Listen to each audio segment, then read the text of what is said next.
Manchester by the Sea tells a story of Lee Chandler, playing the film by Casey Affleck, a man who struggles to come to terms with tragedy and life-changing events, all along simply trying to find his purpose in life. And you guys, the less you know about this film going in, the better. I went into this movie almost completely blind. I had heard it was great, that it had great performances, but I didn't really know much about the plot, and I found myself to enjoy it even more so because of that. So if you have not really heard much about Manchester by the Sea in terms of plot or characters or anything like that, then I recommend you continue that path until you see the film. And you guys, this is just another fantastic entry in cinema in late 2016. Manchester by the Sea is by far one of the best films this year. Casey Affleck will get an Oscar nomination for this film, no doubt. Will he win? I don't know. He has some stiff competition, but he deserves to at least be nominated because his leading man performance in this film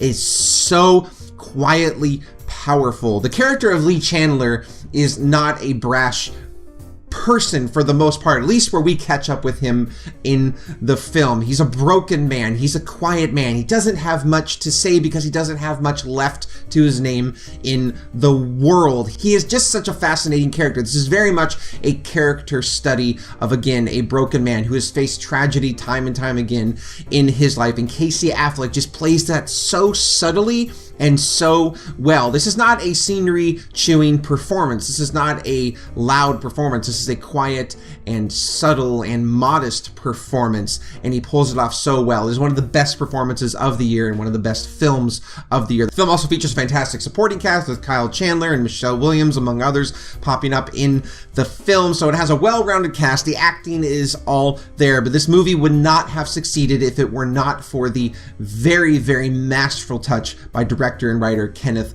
Lonergan. Now, if you don't know who Kenneth Lonergan is, that's okay. He hasn't really become a household name yet. He wrote the screenplay for Gangs of New York. He directed a movie called Margaret a few years ago, but he hasn't really got on the map in terms of notoriety. Well, this film very well might do it. I would not be surprised if he gets a Best Director nomination and also a Best Screenplay nomination. He deserves it. The writing in this movie is so good. Now, let me just also say this. This is not a movie for everyone. The theater I saw it in, the people in front of me, an older bunch, after the film got up, they literally said, well, that's 2 hours of my life I'm not going to get back. I mean, without giving too much away, this movie does not have classical plot twists or twists and turns.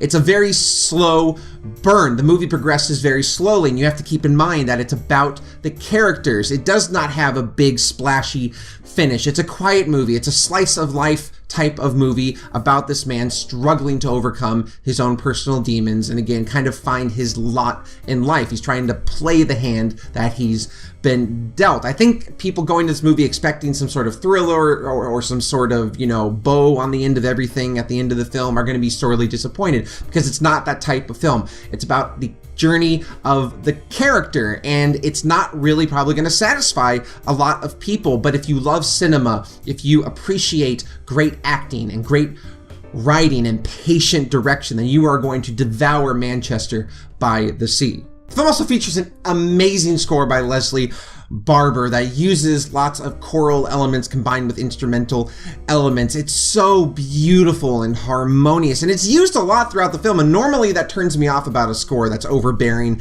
in a quiet drama like this, but it's used to great effect. Never once does it feel overbearing or inappropriate. It just adds this level of beauty to the film that maybe wouldn't have been there otherwise. So guys, I have nothing but great things to say about Manchester by the Sea. I really don't have a criticism to find. This is one of the best films of the year with fantastic performances, and it's so beautifully and well crafted by its writer and director. Go see this movie immediately, but again, just keep in mind that it is not for everybody. It will not please probably the average moviegoer, but I'm going to go ahead and give Manchester by the Sea an enthusiastic A+.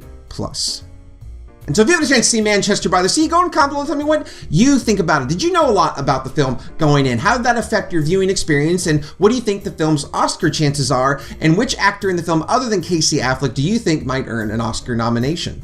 And as always, guys, thank you so much for watching. If you like this video and want to see some more stuff, go and click like and subscribe below. And until next time, I'm Late Never Saw, keeping you movie healthy.